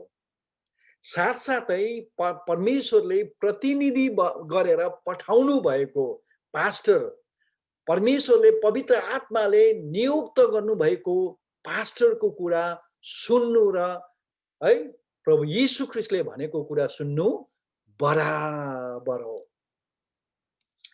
तपाईले साह्रो राम्रो उदाहरण हामी यहाँ पढी चाहिँ बस्दैनौं, तर मत्ती रचित सुसमाचार 21 अध्यायको 23 पददेखि लिएर 40 पदसम्म यहाँ एउटा घटना घटेको छ। त्यहाँ चाहिँ के छ भनेदेखि चाहिँ पढ्नै पर्ने जस्तो लाग्यो मलाई। यहाँ हामी स्क्रिन शेयरिङ गरेर पढौँ न हामी सबै मिलेर ल। यो कहानी साह्रो मजाको छ। मत्ती 21 को 33 र 40 यो चाहिँ बेस्ट इक्जाम्पल अफ रिप्रेजेन्टेटिभ, प्रतिनिधिको सबैभन्दा असल उदाहरण छ। अर्को दृष्टान्त सुन, कोही एकजना गृहस्थी थिए जसले एउटा दाखबारी लगाए र त्यसको वरिपरि बार लगाएर त्यहाँ दाख पेल्ने एउटा कोल राखेर एउटा मचान बनाए। तब मोहीहरूलाई त्यसको ठेक्का दिई उनी परदेश लागे। जब फलको समय नजिक आयो उनले मोहीहरू कहाँ फलको आफ्नो हिस्सा माग्न नोकरहरू पठाए। सबैले भन्नुहोस् नोकरहरू भनेर। तर ती मोहीहरूले उनका नोकरहरूलाई आफ्नो हरूलाई समाते, एउटालाई पिटे, अर्कोलाई मारे र अर्कालाई ढुङ्गाले हाने। अब हामी यति मात्रै पढ्छौँ ल। अनि त्यहाँ तल हामीले हेर्यौं भनेदेखि चाहिँ के गरेको छ भने परमेश्वरले चाहिँ उनीहरूलाई गएर त्यो मालिकले चाहिँ गएर उनीहरूलाई सर्वनाश गरेको छ। यसो विचार गरौँ, ती मोहीहरू जसले त्यो मालिकको दाखबारी कमाउँथ्यो उनीहरू चाहिँ दुष्ट मान्छेहरू थिएन। तर उनीहरूले के चाहिँ बुझेन भनेदेखि चाहिँ ती नोकरहरू चाहिँ नोकर होइन तर मालिकको प्रतिनिधिहरू थियो। त्यो नोकरहरूले गएर मालिकले जुन कुरा अराएको थियो त्यो कुरा गएर भन्दाखेरि चाहिँ मालिकले भनेको बराबर थियो। इङ्ग्लिसमा अहिले अमेरिकामा भन्छ पावर अफ एटर्नी भन्छ। ती नोकरहरूले चाहिँ मालिकबाट चाहिँ त्यो पावर अफ एटर्नी लिएर चाहिँ गएर चाहिँ ती मोहीहरूबाट त्यहाँ त्यो उसको दाखबारीको ज्याला र त्यहाँ उठेको सम्पत्ति के अरे उब्जनी जे छ त्यसको ज्याला उठाउने अधिकार उनीहरू लिएर गएको थियो। तर के चाहिँ भएन भने चाहिँ त्यहाँ चाहिँ ती मान्छेहरूले, ती मोहीहरूले चाहिँ त्यो प्रतिनिधिको अधिकार, प्रतिनिधिको शक्तिलाई तिनीहरूले चाल पाउन सकेन र तिनीहरूले के गरे, कसैलाई पिटे, कसैलाई मारे, कसैलाई लखेटी पठाए। समस्या त्यहाँ थियो। तपाईहरुको माझमा म यहाँ के भन्न चाहन्छु भने चाहिँ यदि तपाईले यो प्रतिनिधित्वको अर्थलाई बुझ्नु भएन भनेदेखि तपाईले आफ्नो मण्डलीको पास्टरलाई आदर गर्न सक्नुहुन्न। मण्डलीको पास्टरमा चाहिँ के छ भनेदेखि चाहिँ परमेश्वरबाटको प्रतिनिधित्वलाई अथवा परमेश्वरलाई प्रतिनिधित्व गरेर उहाँ आउनु भएको छ। परमेश्वरले मण्डलीमा खटाएर राखेको, उनीहरूलाई हेर्नुपर्ने, उनीहरूलाई के अरे पास्टरले जुन कुरा भन्छ नि त्यो कुरा हामीले सुन्नुपर्ने बाध्यता चाहिँ त्यहाँ छ। किनभने पास्टरहरूले चाहिँ कसको प्रतिनिधित्व गर्दैछ? परमेश्वरको अथवा प्रभु यीशु ख्रीष्टको प्रतिनिधित्व गर्दैछ। अब हामी 5 नम्बरमा आइसकेको छौँ, त्यसको जसलाई चाहिँ हामी सबमिसन अथवा त्यसलाई अधीनता भनेर भन्छौँ। अब त्यसमा भन्नु हो भने चाहिँ म तपाईलाई भन्न चाहन्छु हामी एउटा स्थानीय मण्डलीमा गएर जोडिन्छौँ। त्यो स्थानीय मण्डलीमा कसरी जोडिन्छौँ त भन्दाखेरि चाहिँ त्यो स्थानीय मण्डली भित्र त्यो स्थानीय मण्डलीमा परमेश्वरले नियुक्त गरेर राखिएको पास्टरको अधीनमा बसेर हामी स्थानीय मण्डलीसँग जोडिन्छौँ। अधीनता बुझ्नु चाहिँ हुँदैछ होला नि है। यो अधीनता भनेको चाहिँ के हो भने चाहिँ the act of accepting or yielding to higher authority भनेको चाहिँ आफूभन्दा माथिका अधिकारीहरूलाई, उच्च अधिकारीहरूलाई मानिलिनु, ग्रहण गर्नु उनीहरुमा भएको त्यो अधिकारलाई, अनि उनीहरुले भनेको कुरालाई सुन्नु। या त जसको अधीनमा बसेको छ उसको इच्छालाई पूरा गर्नु। स्वीकार गर्ने कुरा भनेको चाहिँ अथवा अधीनता भनेको चाहिँ आफूभन्दा उच्च अधिकारीहरूलाई पहिलो स्थान दिनु, या त ती व्यक्तिहरूको ती अधिकारीहरूको इच्छालाई पहिलो स्थान दिनु हो। अब हामी कतिको गाउँले भाषा बुझ्नुहुन्छ कोनी मलाई थाहा छैन, तर एकदमै ठेट गाउँले भाषामा भन्नु हो भने चाहिँ अधीनताको अर्थ चाहिँ के हो भनेदेखि चाहिँ मेरो तरिकाले होइन, मेरो पाराले होइन, अनि मेरो इच्छा अनुसारले पनि होइन, तर म जसको अधीनमा बसेको छु उसको तरिकाले, उसको पाराले र उसको इच्छा अनुसारले गर्नु हो। बुझ्नु हुँदैछ? श्रीमान र श्रीमती दुईजनाको आज आलु पकाउँ कि मासु पकाउँ, दुईजनाको डिस्कस भयो है। डिस्कस हुँदा हुँदा हुँदा हुँदा श्रीमतीले के गर्नुभयो, ल त तिमी अब तिमीले आलु पकाउने अरे, आलुै खाऊ न त भनेर आलु पकाउनु। त्यो चाहिँ के गर्नु भनेर चाहिँ आफैलाई चाहिँ श्रीमानको अधीनतामा दिनु, त्यो चाहिँ अधीनता हो। त्यो चाहिँ त्यसरी चाहिँ हामी अधीनतामा जान सक्छौँ। बाइबल अनुसारको अधीनता भनेको चाहिँ के हो भन्दाखेरि चाहिँ परमेश्वरले नियुक्त गर्नुभएको अधिकारीको अधीनमा बस्नु, उनीहरूले भनेको, ती अधिकारीले भनेको अनुसारले गर्नु। बाइबलीय अधीनता भनेको चाहिँ परमेश्वरबाट खटाइएको अधिकारीहरूको अधीनमा बस्नु, उनीहरूको पाराले गर्नु, उनीहरूको इच्छा अनुसारले गर्नु।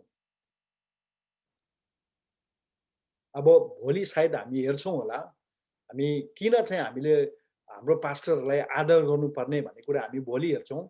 त्यसमा चाहिँ हामीले कसरी चाहिँ आदर गर्नु सक्छौँ पास्टरलाई भन्ने कुरालाई हेर्छौँ। तर यहाँ म तपाईँलाई अलिकति उदाहरण दिन चाहन्छु। अधीनमा बस्नु भनेको चाहिँ, पास्टरको अधीनमा बस्नु भनेको चाहिँ मण्डलीमा चाहिँ तपाईँलाई जे गर्नु मनपर्छ त्यस अनुसारले होइन, तर पास्टरको तरिकाले, पास्टरको पाराले र पास्टरलाई जुन इच्छा हुन्छ परमेश्वरको वचन अनुसार त्यस प्रकारले काम गर्नु हो। बुझ्नु हुँदैछ होला नि, अधीन बस्नु भनेको चाहिँ त्यो हो। यो अधीनता भन्ने कुरालाई चाहिँ परमेश्वरले साह्रै गम्भीर प्रकारले लिनुहुन्छ, साह्रो गम्भीर प्रकारले उहाँले लिनुहुन्छ। हामी हामी हामी चाहिँ के सोच्छौँ भने चाहिँ परमेश्वरको निम्ति क्रुस बोक्नु चाहिँ ठुलो कुरा हो भनेर हामी सोच्छौँ। बेटी दिनु, दशवंश दिनु है, आफैलाई परमेश्वरमा बलिदानको रूपमा समर्पण गर्नु चाहिँ ठुलो हो भनेर हामी सोच्छौँ। तर परमेश्वरले ती सबैभन्दा बेसी चाहिँ के चाहनुहुन्छ भने चाहिँ अधीनता चाहनुहुन्छ। तपाईँ मण्डलीमा पास्टरसँग चाहिँ हप्तैपछि बाँच्ने, तर तपाईँ 40 दिनको उपास बस्नुहुन्छ भनेदेखि तपाईँको त्यो 40 दिने उपासले काम गर्दैन प्रिय। फेरि रिपिट गर्दैछु म तपाईँलाई, तपाईँ प्रार्थना चाहिँ घन्टौँसम्म प्रार्थना गर्ने, 40 दिनसम्म उपास बस्ने, तर तपाईँ पास्टरको अधीनमा बस्न सक्नुहुन्न, पास्टरसँग तपाईँ मिल्नु सक्नुहुन्न भने तपाईले 40 दिनको गरेको उपास र तपाईको घन्टौँसम्मको प्रार्थनाको त्यति काम लाग्दैन। अनि परमेश्वरको नजरमा र परमेश्वरको चरणमा चाहिँ त्यो 40 दिने उपास र तपाईको घन्टौँको प्रार्थनालाई चाहिँ तपाईको विद्रोहले नै टाकटुक सर्वनाश गरिदिन्छ। अधिकारीको अधीनतामा समर्पण गर्नु भनेको चाहिँ गएर मानिसको अधीनमा बस्नु है भनेको होइन। देख्दाखेरि त्यस्तै देखिन्छ, तर खासमा चाहिँ त्यो होइन। तर परमेश्वरले जुन व्यक्तिलाई चाहिँ मण्डलीमा चाहिँ एउटा अधिकारीको रूपमा चाहिँ बोलाएर उहाँको अभिषेक खनाएर अभिषेक गरेर चाहिँ अधिकारी बनाएर राखेको छ नि, जो मण्डलीको धर्मगुरुहरू जसलाई हामी पास्टरहरू भनेर सजिलो प्रकारले बुझ्न सकौँ, उनीहरूको अधीनमा बस्नु भनेको, परमेश्वरको अभिषेकको अधीनमा बस्नु भनेको, परमेश्वरको है अधीनमा बस्नु भनेको त्यो चाहिँ हामीलाई है। हामी धेरैचोटि के गर्छौँ भन्दाखेरि चाहिँ हामीलाई अधिकार चाहिँ साह्रो मनपर्छ नि फेरि है, हामीलाई मनपर्छ पास्टरको पद, पास्टरको ओहदा, ठुलो ठुलो पदहरू कसलाई चाहिँ मन पर्दैन र हामी सबैलाई मनपर्छ। हामीलाई अधिकार चाहिँ साह्रो मनपर्छ। त्यसको लागि त्यहाँ पुग्नको निम्ति त्यो पाउनको निम्ति हामी अनेक कुरा गर्न खोज्छौँ, तर धेरैचोटि हामी अधिकारीको अधीनमा बस्नु चाहिँ हामीलाई गाह्रो पर्छ। सही कुरा हो, यो तपाईले मात्रै भोगेको कुरा हैन, म आफैले पनि भोगेको कुरा हो। सुन्नुहोस् है, म एक समयमा यस्तो यस्तो खालको मान्छे थिएँ म भनेको चाहिँ म गर्थे कि म चाहिँ कसैको अधीनमा हैन, कुनै मण्डलीको अधीनमा हैन, कुनै पास्टरको अधीनमा हैन, म चाहिँ परमेश्वरको अधीनमा बसेको। त्यस्तो किसिमको विश्वास गर्थे एक समयमा, जति बेला हाम्रोमा यो पर्याप्त शिक्षाहरू थिएन। तर पछि बुझ्दै लाँदाखेरि यसले धेरै कुराहरू सिकायो मलाई। तपाईले यो कुरा बुझिराख्नुहोस्, तपाई चाहिँ कसैको अधीनमा नबसिकन अधिकार खोज्नु चाहिँ आफूले बारीमा सुन्तलाको बोट नरोपिकन बारीमा सुन्तलाको फल खोज्नु जानु बराबर हो। बुझ्नुभयो? तपाई अरु कसैको अधीनमा नबसिकन अधिकार खोज्नु चाहिँ बारीमा सुन्तलाको या त अलैँचीको या त तपाईको गाउँमा जे हुन्छ है, त्यही बोटै नलगाइकन, बोटै नरोपिकन गएर फल खोज्नु बराबर हो। तर हामी जब परमेश्वरले अथवा परमेश्वरको प्रतिनिधि जो पास्टरहरू हुनुहुन्छ, उहाँहरूको अधीनमा जब हामी बस्छौं, तब हामी के हुन्छौं? हामी सिधै परमेश्वरको अधीनमा आफैलाई समर्पण गरेका हुन्छौं।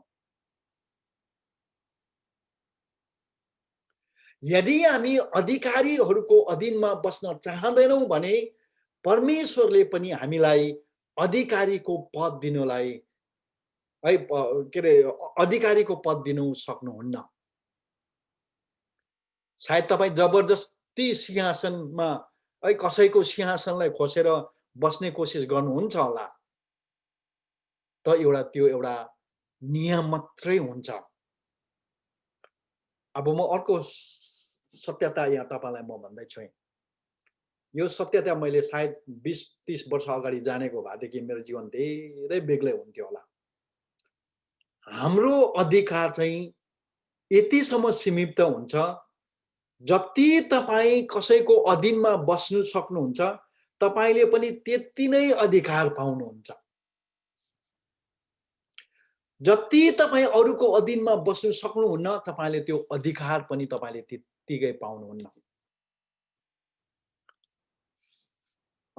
कसैले भनेको छ, तपाई परमेश्वरको अधीनमा चाहिँ नबस्ने, तर शैतानलाई चाहिँ तपाईले गएर अधीन पार्नुको निम्ति अधीनमा पारेर त्यसै भूत आत्माहरूलाई धपाउनुहुन्छ भने चाहिँ शैतान हाँस्छ अरे क्या। आज तपाईँ र मैले प्रार्थना गर्दाखेरि धेरै बिमारी रोगहरू निको हुँदैन, भूत आत्माहरू हामी धपाउन सक्दैनौँ, किनभनेदेखि हाम्रोमा त्यो अधिकार छैन। हाम्रोमा भएको अधिकारलाई चाहिँ हामी अरूको अधिकारमा अथवा अरूको अधीनमा बस्नु नसकेको कारणले गर्दाखेरि हाम्रो अधिकारलाई कमजोर बनाइदिएको छ। जब तपाईले कसैको अधीनमा है कुनै पास्टर र मण्डलीको अधीनमा बस्नलाई तपाईलाई समस्या हुन्छ भनेदेखि तपाईको सेवकाईमा पनि तपाईलाई समस्या हुन्छ। म तपाईलाई एउटा गवाही भन्न चाहन्छु। मैले 1981 मा प्रभु यीशु ख्रीष्टलाई उद्धारकर्ता र मुक्तिदाता भनिकन ग्रहण गरे, विश्वास गरे। विश्वास गरेको लगभग महिना दिन पनि नपुग्दै संगति रहित भएर एकजना पनि विश्वासी नभएको ठाउँमा र नभेटेको ठाउँमा गएर बस्नु पर्यो। थिम्पूमा त्यति बेला विश्वासीहरू त थियो रहेछ, तर म लुङथिम्पूमा बस्थे र 1981 भरि मैले एकजना विश्वासी पनि भेट्नु सकिन। र त्यस्तै किसिमको शिक्षामा म हुर्किँदै गएपछि मलाई यस्तो साथीहरू भेटायो जसले भन्थ्यो हामी कसैको अधीनमा छैनौं, हामी इन्डिपेन्डेन्ट हो भनेर। मैले पनि त्यसै भन्न थाले। मैले न त दशवंश दिन्थे, न त कुनै चर्चसँग म आबद्ध भएर बस्थे, कुनै मण्डलीको सदस्य नै थिएँ। प्रार्थना गर्यो, सुत्यो है, म मरेको भएदेखि स्वर्ग त जान्थे म। तर मेरो जीवनमा म जहिले पनि असफलता पाउँदै गएँ। मेरो जीवनमा कुनै कुरामा पनि मैले सफल पाउन सकेको थिइनँ। रुपियाँ पैसा है परिवारमा सबै कुरामा म फेल खाँदै जाँदै थिएँ। म विश्वासी थिएँ, मैले बप्तिस्मा लिएको थिएँ, म वचन पढ्थेँ, प्रार्थना गर्थेँ, परमेश्वरलाई माया गर्थेँ, तर मेरो जीवनमा कुनै कुराको उन्नति भएन। 1994 मा एउटा बाइबल स्कुलमा गएर एउटा स्थानीय मण्डलीमा चाहिँ जोडिएर बस्नुपर्छ भन्ने कुरा सुने। त्यहाँदेखि लिएर म 1996 देखि म जयगाउँमा वेस्ट बेङ्गल जयगाउँ इन्डियामा म एउटा जयगाउँ क्रिस्चियन चर्च भन्ने चर्चमा चाहिँ म त्यहाँको सदस्य लिएर चाहिँ त्यहाँ आबद्ध भएर बसेँ अनि त्यहाँ मैले मेरो दशवंश दिन थालेँ। 96 को कुरा हो। लगत्तै 96 हैन 97 को रहेछ। लगत्तै त्यो सालदेखि मेरो जीवन चाहिँ 0 देखि चाहिँ परमेश्वरले मलाई प्रमोसन गरेर कहाँ पुर्याउनु भयो। यति धेरै आशिष दिनुभयो। त्यसको वर्णन गर्ने ठाउँ कहीँ पनि छैन। जब म मण्डलीमा आबद्ध भएर मण्डलीको अधीनमा बस्न थालेँ नि मैले परमेश्वरको आशिषलाई देख्न पाएँ धेरै। म पर्फेक्ट हुँ भनेर भन्नु सक्दिनँ है। मैले पनि कयौँचोटि मेरो पास्टरहरूलाई मन दुखाएँ होला, जानेको थिइनँ, बुझेको थिइनँ, पास्टरहरूले भनेको कुरा सुनेन होला, मानेन होला कयौँचोटि। तर म तपाईँलाई भन्न चाहन्छु मैले त्यो कुरालाई बुझेँ अहिले। तपाईँ पास्टरको अधीनमा र मण्डलीको अधीनमा गएर तपाईँ बस्नु हो भनेदेखि तपाईको जीवनमा परमेश्वरको धेरै आशिष आउँछ। मण्डलीमा पास्टरहरूलाई परमेश्वरले नियुक्त गरेर राख्नु भएको हो। परमेश्वरले है मण्डलीको देखरेख गर्नलाई, वचनको सेवकाईमा परिश्रम गर्नको निम्ति ती धर्मगुरुहरूलाई नियुक्त गरेर राखेको छ। भोलि हामी हेर्नेछौँ हिब्रू 13 अध्यायको 5 पद र 17 पद अनि पहिलो थिस्सलुनीकी 5 अध्यायको 12-13 पदलाई हामी भोलि हेर्नेछौँ। तर म तपाईँलाई के भन्न चाहन्छु भनेदेखि चाहिँ जब तपाईँ मण्डलीको अधीनमा बस्नुहुन्छ, मण्डली थ्रुबाट तपाईँ पास्टरको अधीनमा अथवा पास्टरको अधीनमा बस्नुहुन्छ, तपाईँ पास्टर थ्रुद्वारा तपाईँ मण्डलीको अधीनमा बस्नुहुन्छ अनि मण्डलीको अधीनमा बस्दै गर्दाखेरि चाहिँ तपाईँ ख्रीष्टको अधीनमा बसेको हुन्छ। अनि ख्रीष्टको अधीनमा बस्दै गर्दाखेरि चाहिँ तपाईँ चाहिँ परमेश्वरको अधीनमा बसिरहेको हुन्छ। यदि तपाईले प्रार्थना गर्दाखेरि भूतहरू भागेको तपाईँ चाहनुहुन्छ भने त्यो अधिकार पाउनुको निम्ति तपाईँ अधिकारीको अधीनमा बस्नु अति नै खाँचो छ, अति नै आवश्यक छ। मलाई थाहा छैन यो अडियन्समा तपाईहरु कस्तो कस्तो हुनुहुन्छ है। तपाईँ कुन पृष्ठभूमिबाट आउनु भएको छ, कुन कस्तो किसिमको शिक्षा तपाईले पाउनुभयो, तर तपाईले बाइबललाई नियालेर हेर्नुभयो भनेदेखि चाहिँ बाइबल चाहिँ तपाईले नयाँ नियमलाई चाहिँ पुरै हेर्नुभयो भने चाहिँ स्थानीय मण्डलीको विषयमा चाहिँ यति साह्रो राम्रो टिचिङ दिएको छ बाइबलमा। तपाईलाई थाहा छ बाइबलमा कोरिन्थीको मण्डली अरे, एफेसीको मण्डली अरे, सार्दिसको मण्डली अरे, गलातियाको मण्डली अरे, ती सबै किन नाम दिएको भने चाहिँ त्यो एउटा स्पेसिफिक ठाउँको स्थानीय मण्डलीको नाम त्यहाँ दिँदैछ।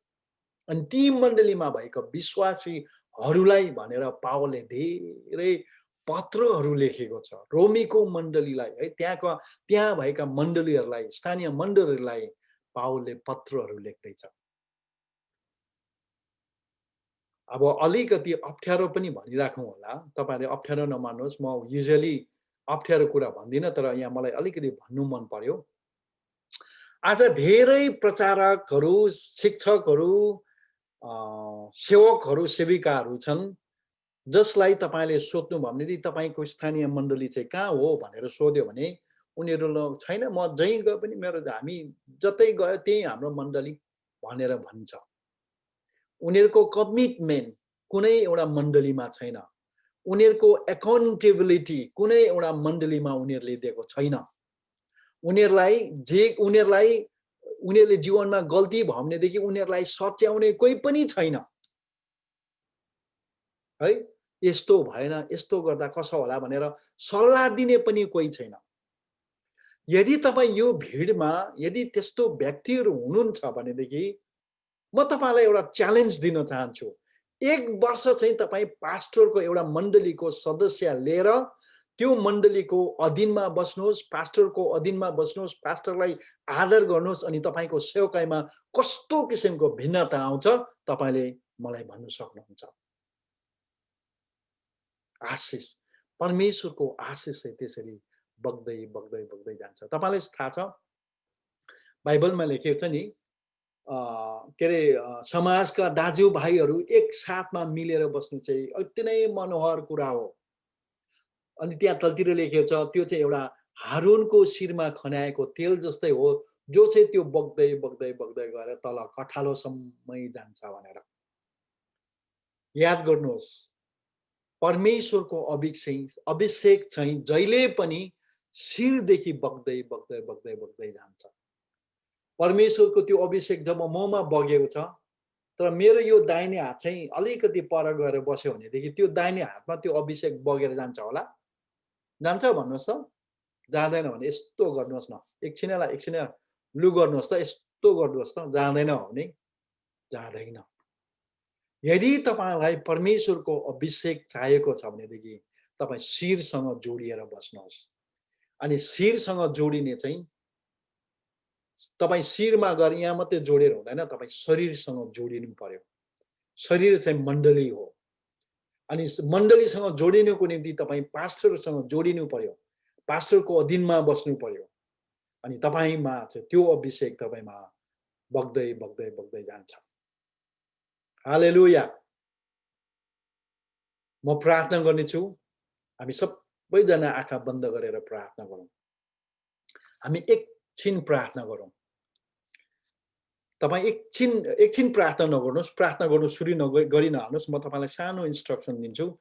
तपाई एकछिन चुप्प लागेर बस्नुहोस् र सोच्नुहोस् के म मेरो मण्डलीमा म जोडिएको छु? अनि जोडिएको छु भनेदेखि म कसरी जोडिएको छु?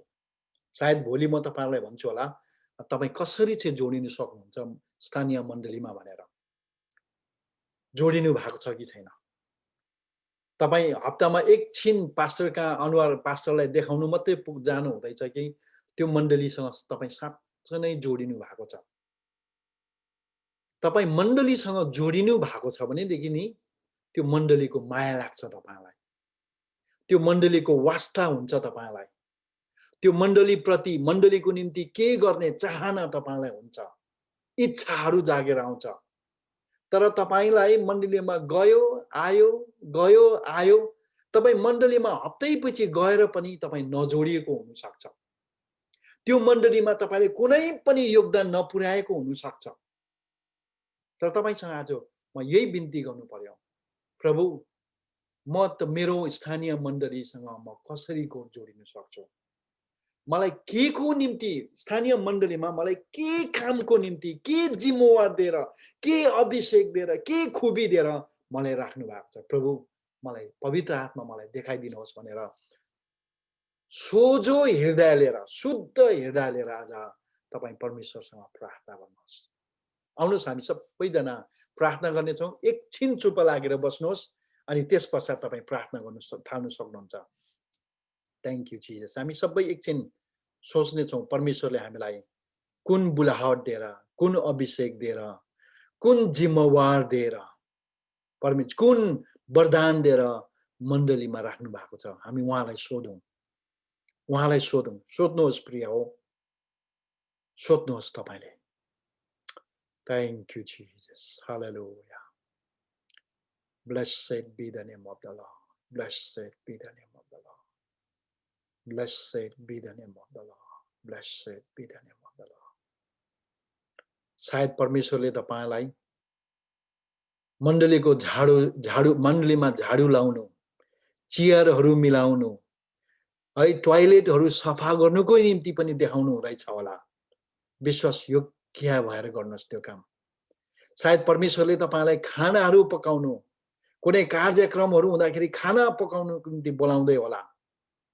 तपाईलाई त्यो अभिषेक देऊ होला। परमेश्वरलाई भन्नुहोस्, प्रभु तपाईले मलाई त्यो क्षेत्रमा बोलाउनु भएको छ भने म तयार छु भनेर।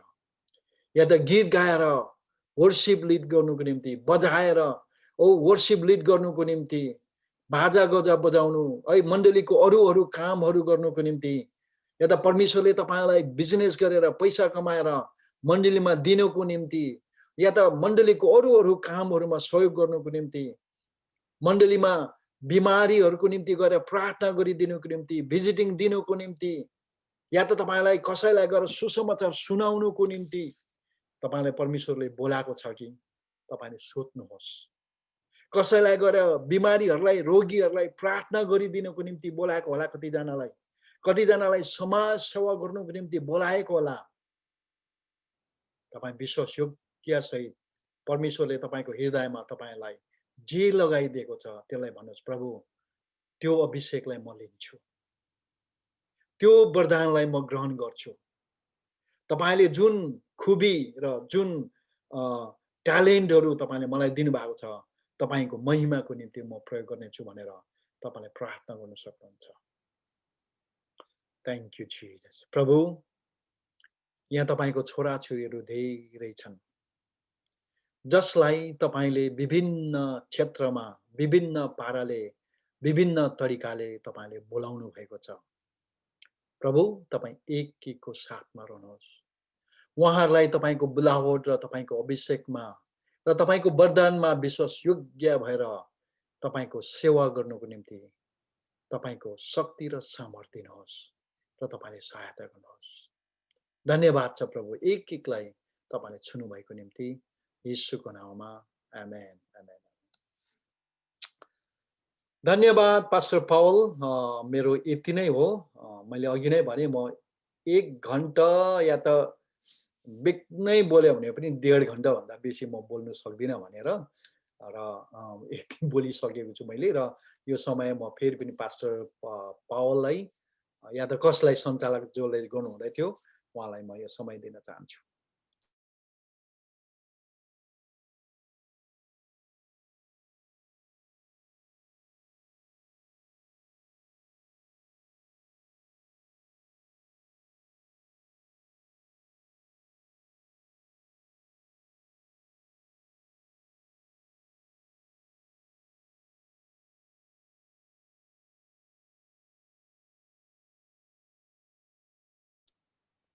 पास्टर पावल या त जसले सञ्चालक गर्नुहुँदै थियो म उहाँलाई यो समय दिन्छु।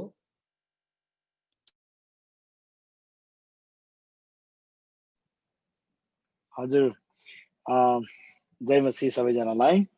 आजको हाम्रो सञ्चालक